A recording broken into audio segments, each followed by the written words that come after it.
It's Nolan. What's going on, y'all? It's the kid J Nolan here. Welcome back to another episode of Inside the Industry, your number one source for music and entertainment, breakdowns, and commentary. Today, we're going to be getting into what the issue is between, namely, Rick Ross and Drake. We want to decipher this. We want to get to some decoding here. I know some of y'all don't enjoy the Joe Budden podcast all that much. They got into some real interesting shit, and I want to play some of the audio. We're going to play a little bit, and then we're going to also break down some things on our own here.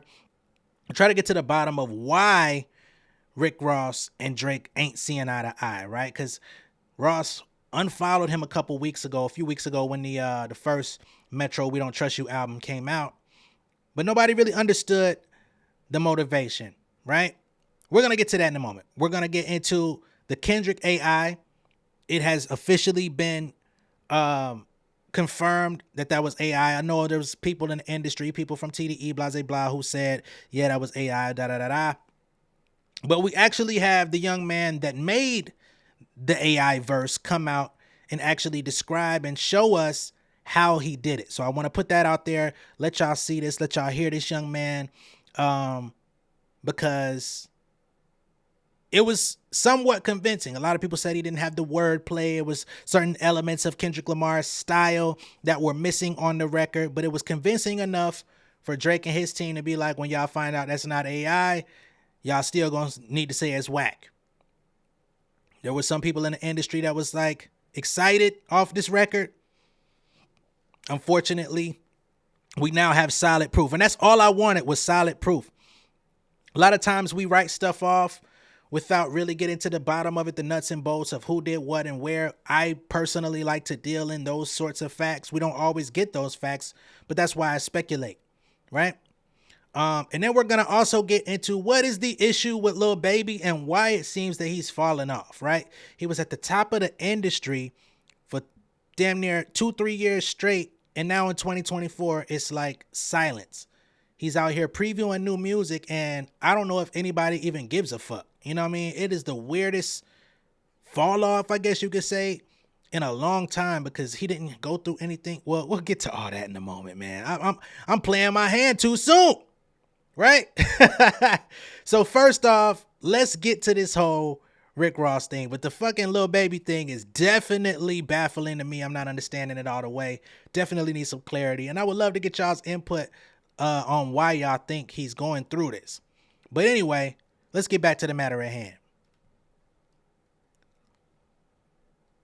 Go get the IPO and get all of this. No, wait, what? I'm not participating in the big money, but I made it, or help expedite this. And I'm sure I did some on the arm for the love, you my man's shit business over the years, regardless if it was music or whatever. Drake got to make the call because Tim's is not clearing. What does Drake have to do with epic business? What does Drake have to do with epic business? I don't give a fuck if he fly with Tim's, nigga. Somebody from Epic should have been able to get this clear. Pay the bag, nigga, no matter what it costs. Drake got to call and say, hey, Tim's, clear that, but we only clearing it if I have a verse on there. I'll get on there. Like, what are y'all saying, yo? Like, there is no more run around this issue, yo. This nigga's in. That's why I said it is deeper than just a nigga walking around Fucking with his bitches. girls. It is not about that. That might just be some added insult to whatever, but Yo, let me ask you. Before they get too far into this, I know I kind of jumped in it with the audio. Basically, what they're doing on the Joe Budden podcast is they're trying to evaluate what is it that Drake could have done to all of these artists, right? Whether it be Ross, whether it be Future, Metro, all these different people. What is it that has caused everybody to basically join in on this 20v1 that we're seeing play out? It could be 1v20, 20v1. I mean, however you want to slice it. So they're trying to decipher the business end because they think Drake may have a hand in a lot of the business that's going on in the music industry, perhaps having silent ownership in some of this music that's coming out, or as somebody pointed out the other day in my comments, asking if Drake is bullying his way onto people's songs. I I kind of thought that anyway, the way he just pops up on people with verses and they kind of get pigeonholed into using them because it's Drake and it makes them, it propels them at a lot quicker rate than they would if they didn't get the Drake care package. But this is what they're trying to break down, right? So when they talk about getting the Tim song cleared, they're actually making reference to Future's Wait For You. And the producer of that song, ATL Jacob, recently came out a couple months ago, and I talked about it on my channel, that when they were trying to get that record cleared, for whatever reason, Tim's and her team were pretty much lagging on getting it done, right? They weren't really in a rush to get the record cleared. So they basically reached out eventually to Drake to say, hey man, Tim's ain't fucking with us. We got this record here and we want to get it out, but she ain't doing it. Can you put the word in? Can you make the call? I don't know how true this is. We're just going off of what the theory is. Drake basically says, I will put the call in to clear the record if I get on the record. If y'all give me a verse on it, no problem. I got you. Right? Drake puts the call in. Tim's clears the record. Drake ends up on the record. All is well. Right? Well, they're now saying, hey, what if Drake is out here doing that to more people? What if this is the case in a lot of different scenarios that we don't see? Is Drake really a hidden hand in the music industry that's allowing niggas to eat? I don't know. So that's the scene that we're setting here. And that's where this conversation is coming from, because I know I jumped in. If you Drake in that instance, and they call you and say, yo, we need some help getting the clearance from Tim's. Who called me? I don't know. Whoever's heading up All right, her project. Right? Anybody call me. All right. Yeah. Somebody call you. Let's say it ain't your man. You don't got no real relationship with them. Do you move differently in that instance? You, Joe Budden, do you move differently in that instance? If I'm not fucking with you, I don't give a fuck if Tim's is on your record or not, or my verse, nigga. Fuck you. I ain't saying it was your man. Y'all might not be beefing, but you just not nobody. No. The person that called me, we don't have a beef. But what you calling me about, there's something there. Person call you because they got the relationship with you. They know you can make shit happen. That they are having a problem. Me and you beefing. Ice calls you and says, yo, could you do this off the strength of me? I know you don't fuck with Ish, but I'm going to get paid from this and mean a lot to me if you would do X, Y, and Z for me. Oh, so my answer is either no, fuck that nigga, I ain't fucking with him, or yes, it's cleared. I'm not beefing about that. I'm beefing about I'll clear it if I'm on it. You wouldn't say that? You wouldn't say that? I wouldn't say that. Why would I say that? That type of pattern starts to build up the animosity that motherfuckers start to have once they realize, oh, that's the movement you on just in the industry. This nigga has too much to say in my career choices. Yeah. And my labels and how my label is handling me. Especially, again, back to what Ross is really talking about. When you came to Miami or you came to Houston or you came to Atlanta and you were a kid with no beard yet. Embraced you. And we put our arm around you, brought you to the hood. You were safe here. You're good here. Anytime you came back here, you're safe here. You're good here. I got bitches for you. All that shit. And now you're invoicing me and cease and desist on my shit and not clearing shit. I mean, you're doing the business the way that they do the business to you are now a part of the business that we hate dealing with. I did that in Miami. I did it in Houston. I did it in... All right. So now, get to Ross's issue, right? He said, I unfollowed you because you sent French Montana a cease and desist on the Mac and Cheese 5 album, right? You had 2 records. You already did them. You already had did them. The shits was done. I think French was in a deal, if I'm not mistaken. Let's see who French Montana was last signed to, right? With his last release, because French Montana is now an independent artist as of today. But the last project before Mac and Cheese 5, let's see who came out with that project, who that was under, right? Studio albums. His last studio album was in 2021 called They Got Amnesia. It was released through Epic, right? Epic Records. I believe Epic also is the home of Future, if I'm not mistaken. We could take a quick little gander at that, but I believe Future is also on Epic. Let's take a quick little... Yep. Also on Epic, Future. Free Bands Entertainment, his whole conglomerate is funneled through the Epic umbrella, which is owned by Sony. Right? So everything's all good. Do the thing for Future. From there, shit gets a little weird. They say it's about a lady. Who knows? They may have fallen out before then, for all we know.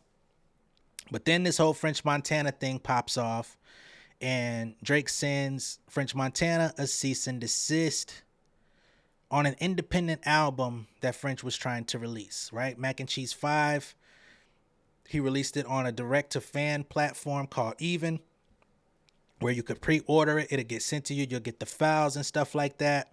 But there's no label backing it. So, in essence, there's really no way to ensure that I'm going to get my cut of the royalties. I'm going to get my splits if I come looking to you for money based on what I've done for you, because you clearly can't afford to pay my fee. I can't invoice you. I used to be able to invoice your label, right? I used to be able to hit Epic and say, hey, this is what I'm going to do, da-da-da-da-da, make it happen. Now you don't have the capability for me to do that no more. So I will be tapping your pockets in order to put the record out. And I know you can't afford me. So cease and desist, you can't put that shit out. Find somebody else to fill in. On one of the records, he had to replace Drake with Ross and Wayne. And then somebody else had to fill in on another one of the records, right? Rick Ross felt some type of way about that, probably because French Montana told him the story. And niggas felt some type of way, right? Well, turns out French Montana is also under a conglomerate called Gamma, which is where Rick Ross is currently. Now, what is Gamma? This has been a question in the industry for a while. I even made a video about it when it first came into existence not too long ago. Gamma is a company owned by Larry Jackson. Larry Jackson is an executive that used to work at Apple Music. He was an executive over there, very powerful, very important. And around the time that Drake was he was basically about to be out of his deal with Universal, he had put a statement out there saying, yo, Larry, I need a piece of that apple pie. Ultimately, he didn't get a piece of that apple pie. At least it wasn't announced. But Drake ends up re-signing with Universal. They allegedly gave him anywhere between $400 to $500 million to stay, or at least the value of the deal is at $400 to $500 million. Larry Jackson ends up leaving Apple, leaving all that on the table, and he starts a company called Gamma. His first prospects going to Gamma: Rick Ross, Snoop Dogg with Death Row, Usher is over there as well, Sexy Red is over there as well. Now we got French Montana over there. Okay? And we see Drake with Sexy Red every day. That's his favorite rapper. That's his muse now. He's putting so much time, effort, and energy into Sexy Red all of a sudden. She's on his tour. They doing records, remixes. He's in her videos. And just a few weeks ago, Joe Budden was like, man, I think Drake is invested in Sexy Red's career. Right? Financially. Sexy Red comes out and says, Joe Budden, you're a fucking idiot. You're stupid. You're dumb. You don't know what the hell you're talking about. Right? But let's just think about this, man. Drake ain't that guy, man. Drake is not just doing shit for nobody, for nothing. Just because he wants to be around. Just because he's such a gleaming individual that just wants to see everybody win. He picked her out of the slew of other female rappers that were available in this game to attach himself to. He's fucking with Lotto's sister, but we haven't seen him around Lotto. But we see him around Sexy Red every day. Okay. So the running theme over at the Joe Budden podcast is that perhaps Drake did get a little slice of that quote unquote apple pie, but maybe it's not apple's pie that he's getting a slice of. Maybe he's a silent partner in Gamma. Right? So with this theory of him being invested financially in Gamma, they haven't made no type of announcement, right? We just know Larry Jackson is rich. Larry Jackson is connected. He launched a label, and all of a sudden, certain people in the industry flocked over there to join his company with no ifs, ands, or buts, right? We don't know where he got the money from to actually sign these artists and give them their masters and publishing, and everybody owns their shit. Everybody's able to launch their own labels under the Gamma umbrella, all this good shit. It feels like utopia, right? But then he doesn't clear the record for French Montana. Ross got an issue. Now all of a sudden he unfollows him. Now all of a sudden niggas is talking money. Niggas are talking about going back and forth about whose house is bigger, who lives on a strip of land surrounded by an archipelago, all this type shit, right? I mean, let's just listen to what's going on between Drake and Ross as of today, because more shit has come out. Here we got Rick Ross taunting Drake over Birdman's financial troubles allegedly that he's having. White boy, BBL Drizzy, I got a question. I saw you posted you got more money than Ricky Rose. And let's assume you did. Well, your best friend, Birdman, his house went into foreclosure 5 years ago. You done watched that man struggle them 5 years and ain't get that man a mansion? Because if you got more money than Rose, what's another 50 million, white boy? White boy, it's one for 40 on Indian Creek. It's one for 50 on Star Island. You got 48 hours, white boy. If you got Ricky Rose money, ain't none of my niggas winning foreclosure. Come on, white boy. I'm finna bust a bottle. White boy, don't do stunner like that. Come on, man. What happened to that? 48 hours, the countdown has begun. And that old ass jet you got, they gave it to you free. That's a 1978. Be safe on that, Drizzy. Be safe on that plane. That old motherfucker. God, it's great. Why? Hey, no, this shit is really funny because I'm going to tell y'all, it's like battling against nerds. It's like sitting in a class and you watching all the nerds put together their best science project to present to the class. Man, y'all can have that shit. I ain't with that shit. Nigga, your nose fake, your stomach fake. You don't write raps. Your biggest homies in foreclosure. Come on, man. Go buy all them niggas that's living with each other a big mansion and put the BBL Drizzy logo on the gates. Man, feed them niggas, man. Come on, man. Do that shit, man. And y'all need to pray for Drake and tell him, park that old ass plane. It's a 1978. The cargo jet people gave it to him free for promo. And I ain't hating, but be safe, my nigga. If something was to happen to you and I couldn't tell you this, be safe. And anybody getting on it, be safe, man. Wear your seatbelts and make sure the oxygen things in there, because that shit was just for luggage. It wasn't for human beings. Hey, all right, so that's Ross going at Drake, saying you need to come bail Birdman out. His house went into foreclosure 5 years ago. Come put down 40, 50 million. Get him a new house. Get him a crib. Offer some relief, right? Keeps calling him white boy. Said he's BBL Drizzy. His nose is fake. His abs is fake. He don't write raps. But it wasn't that long ago these two was thick as thieves, creating some of the best music in Ross's catalog, if we being honest. I know some people try to act like Ross is that nigga. I like Ross, right? Last couple albums ain't been hitting like that, but I like Ross. I like his catalog. It's dope. I told y'all, I listen to God Forgives I Don't more than the average person. I listen to Black Market more than the average person. The actual song Foreclosures, I used to listen to that quite a bit. I know what he can do, but let's not act like talking and rapping about hot wings, cars, and women that don't really, you know what I mean, ain't really attracted to you like that is the pinnacle of hip hop. Just ain't.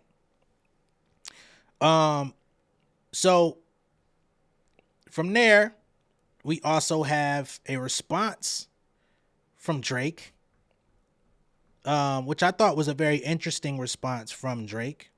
See if I could pull it up here, because he found himself trying to talk greasy to Ross.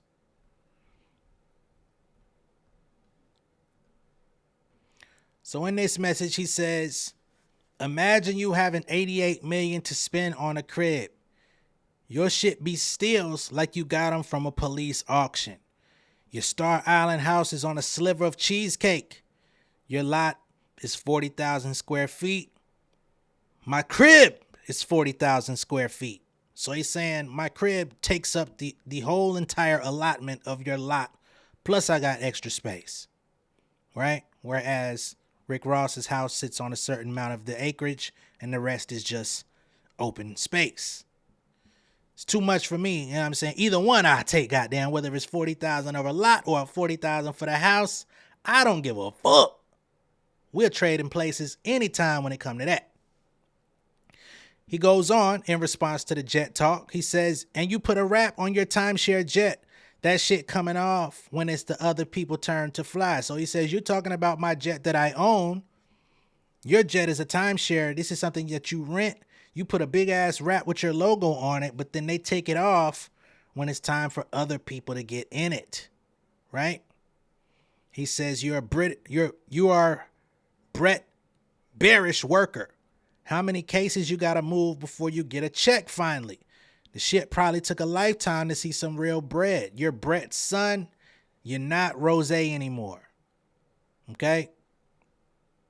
So Brett Barish is the CEO and owner of Bel Air Liquor, which is the liquor brand that Rick Ross is, basically shamelessly endorsing every day of his life. So he says, you're Brett Barish's worker. Like, how many times did you have to endorse that fucking liquor just for you to get a check? Like, what's really going on? You work for him. I don't work for none of you turkeys. Because he even called him a turkey in a thing, which I thought was interesting. I ain't heard that shit since my pops used to say that when I was a kid. So, to me, and what Joe Budden and them are saying, or what they were purporting, I didn't play the entire audio, but to make a long story short, they're basically purporting or theorizing that Drake has some sort of ownership in Gamma, which is why he's getting financial kickbacks, allegedly, off of Sexy Red. That would mean he's also getting financial kickbacks off of Rick Ross music, which would be a financial kickback off of that project that flopped with Rick Ross and Meek Mill just a few months ago. Right? Because now all of a sudden Rick Ross has animosity for Drake, and they never had a public disagreement. They never had a personal disagreement. He just feeling some type of way because you didn't clear verses. Niggas get verses that don't get cleared every day in the music industry. It can't be that deep off of that. I don't know. It sounds very plausible that he could be secretly invested. Not to mention all these labels run shit through Drake. Not to mention everybody's trying to get that verse. Everybody's trying to get that hook. Everybody's trying to get the look, the OVO team pack, all that shit. And it sounds like Drake is becoming a little bit more selective about who he's allowing to get that. Again, remember, I just told y'all about that Four Bats character, the nigga with the high-pitched voice. Drake didn't do that remix for him for nothing. You got to sign over here, join OVO for at least the EP since I'm going to do the remix and that's going to be on your EP. Let's do an EP deal so that we reap financial benefits off the entire project. And we'll come back and determine later if we want to do more music with you. But just for this EP, since I'm featuring on it, we own that. Okay? Cool. We'll put you in the studio. We'll do what you need. If this don't work beyond the EP, take your ass back to Texas. If it works out, we'll re-up again. Right? So he's becoming more selective about who he's working with, why he's working with people. He's not just giving out the Drake look no more. The days of the Drake care package, it sounds like they're coming to an end. He's getting more cerebral about how he wants to do it. And he has to see a financial pathway that makes sense for him rather than doing it just because y'all niggas showed me love in my come up. Yeah, I went to Atlanta. I went to Miami. I went to Houston. I went to all these places. I cosplayed. Yeah, y'all gave me the credibility. But now that y'all gave me the credibility, you can't really strip it away from me, right? Y'all can say all this shit to try to put dirt on my name. That's cool. You can run my name through the mud. I'm at a place now where I don't need your fans. I got enough white middle American fans where I could keep running this same fucking tour back year after year. And if your fan base decides not to come, them seats still gonna be filled. That's a position that no other rapper in today's industry has, is the autonomy to say, if I stop fucking with all y'all, I'm still gonna be good. I think that's very interesting. You know what I mean? At the very least, at the bare minimum, I think it's an interesting theory that should definitely be looked into further. All right. Now, we can't confirm none of this. I didn't play their whole entire audio because I know y'all don't like them screaming. So I wanted to paraphrase and just kind of give y'all a taste of where they was going. And then I led you the rest of the way. All right. Now, getting into Kendrick Lamar's AI diss verse, I'm actually about to play y'all the young man, the gentleman that created the AI verse, get into his process and how he came up with it. It seemed like he was actually just having fun, and it went a little bit further than he was expecting. But of course, based on the timing, it was going to happen that way regardless. You know what I mean? But he gave all credit. He admitted that it was him. It was not Kendrick Lamar. And he said, to be honest, we all know that Kendrick would have came more vicious on this track if it was really him anyway. So let's see what homeboy got to say for himself. Yo, Sai the Rapper here, and this is how I created the viral AI Kendrick Lamar diss track. Utter my name 3 times in front of your mirror. You hesitate to proceed after you reconsider. Lights flickered, the energy in the room shifted. Scared to open your eyes, cause you feeling the ghost of Kendrick. Now first you gotta get a beat that sound like chaos and the world is ending. So this is a beat that I cooked up.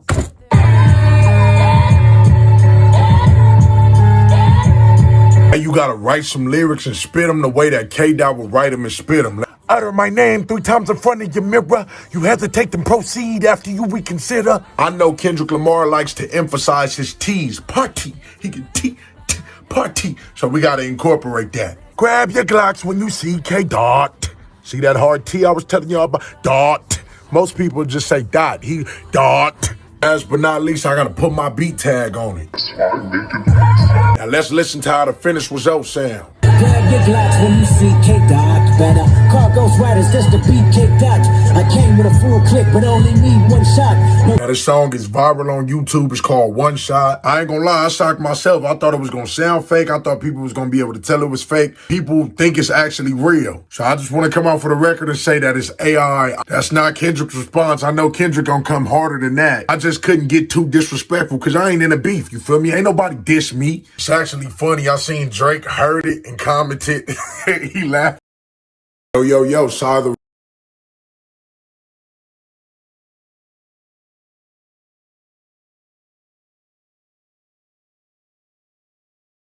All right, so that was Sai the Rapper admitting to making the AI Kendrick verse, showing the process and how he did it. Now, he did not tell us the technology he used, the voice emulator that he used. There is a vocal program out there that I found in the last couple of days called Voice Stars, where you can basically emulate any artist in the industry, and it's very close. I didn't try it out myself, but I seen my guy Curtis King out there talking about it, and, you know, shout out to Curtis. That's the homie. So that's that. And once and for all, we have the face, we have the person, we have the man behind that, so we can all put that record to rest. I know a lot of y'all said that y'all thought it was fake anyway. A lot of y'all said, nah, that ain't Kendrick, it's AI, blah, da, da, da, da. But as I stated before, dealing in proof. If anybody can provide proof, I want to see it. I want to be able to show it. I want to be able to talk about it and say once and for all, this is what it is. So shout out to Sai the Rapper. I wish you all the best in your actual music career. I don't want you to be pigeonholed into just this AI moment if you really have talent, because your bars were not terrible. They were kind of mid, but they weren't terrible. So I hope you actually have better music. You might need to get some voice simulation on that voice of yours, you know what I mean? Because I don't know. I have to hear what your actual music sound like. But best wishes to you, man. Much love and respect. Now, next up, I want to get into the curious case of Lil Baby, because he previewed some music the other day online. And I ain't going to lie, people are now saying, hey, man, low key, little baby, you could keep that shit. And I'm like, whoa, I never expected to see the day niggas would tell Lil Baby to keep his shit locked in the studio. Man. And it happened fast. I mean, dog put out 3 back-to-back platinum slappers. You know what I mean? As my niggas on the West Coast say. So you would think when he starts previewing music online, it would be received. It would be like, wow, he's finally back. I mean, his last album came out 2 years ago. Nah, that's not what we're getting. People are actually out here saying, why the fuck do you still sound the same? You got the same flow, same vocal melody, same rhyme pattern. What's going on? So it seems like, although he had a little bit more longevity than DaBaby, it seems like he's falling victim to his own style and mechanics to a point where he's going through the same issue that DaBaby had. Basically saying, you use the same flow, same style on every song. When are you going to switch it up? When are you going to try something different? And it wasn't that long ago that Lil Baby was being looked at as the next nigga to have longevity in the game, right? Remember when he put that documentary out on Amazon? I remember watching that like, oh man, this nigga got a documentary already? Like 2-3 albums in? Like they already on this nigga nuts like that? Oh, he might go up. And, you know, they showed where he came from, showed the hustle that he had, showed how he just taught himself how to rap off the cuff, just being around in the studio. And 1 minute he was behind another nigga, and the next, you know, he's out rapping, out hustling, out working everybody else. So I was like, yo, I like this nigga, because I wasn't really convinced on him from the jump. It wasn't really until I heard him on Pride is the Devil on J. Cole shit that I was like, whoa, he really can get on somebody else's song on a different style of beat, a more traditional, not even traditional hip hop, but just more, you know, less trappy type of music and still float and still get his shit off. Like, it's still one of the better verses that he's done. Not to mention that other record that he had during the pandemic, The Bigger Picture, right? That was also a big record for him. It was a big outlet for him because he was able to speak on something outside of just being in a trap, being in a club, smashing chicks, making money. It showed that he actually does have a thought process that he can put into his music. Unfortunately, he felt like he was being used as a political pawn. They wanted him to come meet on with Biden and all these people and endorse presidential candidates and go here and go there and be this role model, be this political speaker. And he was like, yo, I have no interest in doing that.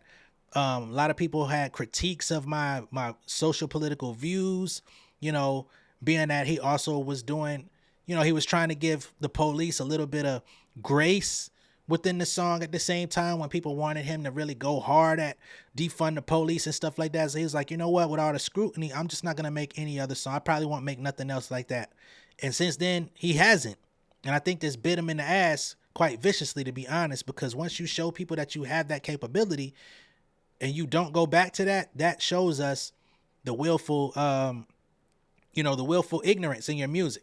It's the same kind of thing that people kind of look at Future with, but we continue to give Future chances because he's just so ingrained into our psyche as who he is. But when he came out here and said, man, that Molly Percocet shit, I haven't even used it in a long time. I stopped. I don't do none of that shit. You know what I mean? But we still rap about it because that's what the people want to hear. But at a certain point, it's almost like selling your people down the river. Right? So it's very interesting to see what's going to happen with Lil Baby. Let's see if we could even play this snippet here without no issues. Because if they play with us, we've been having some copyright issues lately. I've been trying to, get a little bit more liberal with playing nigga shit, but it's been backfiring. So we definitely going to have to scale it back, reel it in. Because we ain't got time for that shit, man. YouTube ain't got, hey, I done came too far, too fast for YouTube to start playing with me, goddamn. Nigga, I start reading the lyrics of nigga snippets if it got to get like that. All right, so it appears as of now we are cleared. We'll see if that remains consistent moving forward on this particular piece. But let's just hear what the fuck Lil Baby got going on, shall we? Back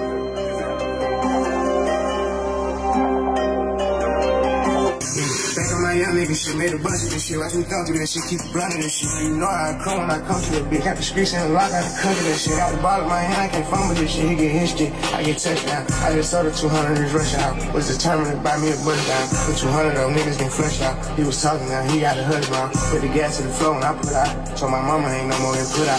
Know they listen, I know what to put out. Free the gather, can't wait till they get out. Shit get hot and I know how to chill out. Smoking dope, you thinking I sell out.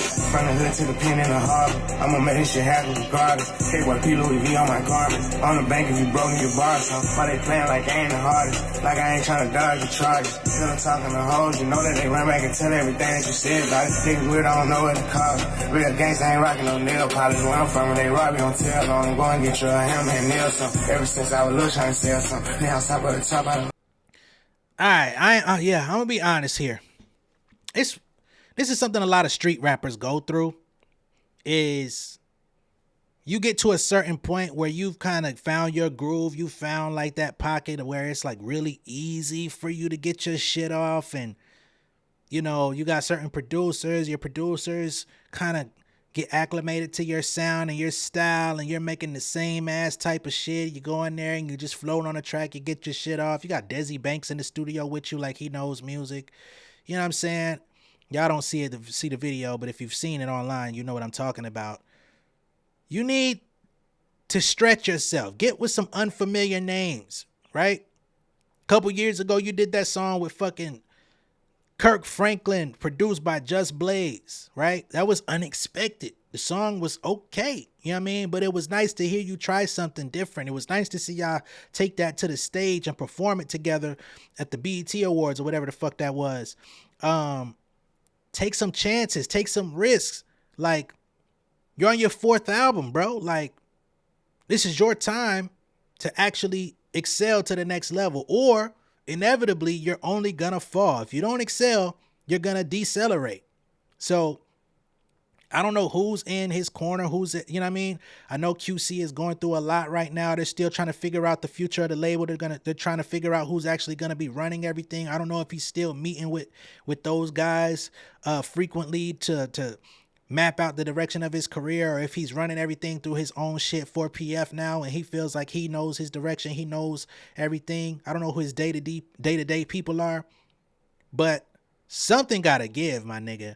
Like, you were supposed to be the next one, but the way it's looking, people finna start searching for the next one.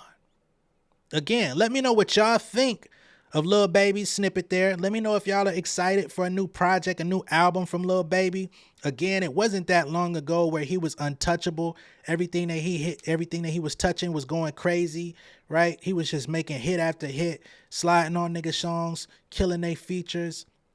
And next thing you know, he was on a song talking about, hey, and it was like, nigga, what is this, the fucking Sinead anthem or some shit? What the fuck going on with you? You know what I mean? And it's been a downward slope ever since. Like, that My Turn album, it had so many fucking beats on there that sounded the same or sounded like other shit that was out. It was like, dawg, this is probably gonna be the last time we let you get over on this shit. It's got to be the last time. But I would have thought with the time that he's taken away, he would come back with a new formula. And it's like, nope, straight Formula One racing around the same track every day, forever. Again, let me know what y'all think. Be sure to like and share this video. If this is your first time seeing me on YouTube, go ahead and subscribe to the channel, become an insider. All right, we have a lot of fun over here. We just talk about music, entertainment, shoot the shit, get our stuff off. You know, this is a growing community over here. We're about to hit that 11,000 probably today if we get enough love over here. You know what I'm saying? We're at what is the actual number? We're at 10,979 subscribers as of this exact moment where I'm recording. So hopefully we could by tomorrow celebrate 11,000 and be on our road to 15 and get closer to our goal of 20 and up. So that's what I've got for y'all. This was fun. This was cool. Again, be sure to like and share the video. We've got more coming. I got more content coming for y'all today. So just stay tuned, stay locked. Don't go too far because I'm going to need y'all to come right back inside. All right. Much love and respect. I'll see y'all on the next one. Peace. King of my city and cul-de-sac. Coming, I swinging like soldier rag. Leading my people like quarterback. Boy, I study this shit, I'm an almanac. Had to get up and grind. Knowledge is booming, I'm here to apply. Came with the chip and the dip, it just single the mind. We finna do more than survive. I need my check. Spinning the block for the Gouda. We hitting the jeweler to flood out the net. We don't do beef for computers, I'm straight out the sewer. We come when you rest. Niggas be looking perplexed, so keeping my foot on their neck. No map, I trust my gut for the quest. But drama, I'm fully abreast. I was ready for years and they doubted me. All of a sudden they tell me they proud of me. I've been dropping these haters like calories. Cross them out, I came back with some boundaries. Stand for my honor, but too raw, no corner. Packing the stick with a drummer. Wanna catch my bad, won't fumble. I done came too far to be humble.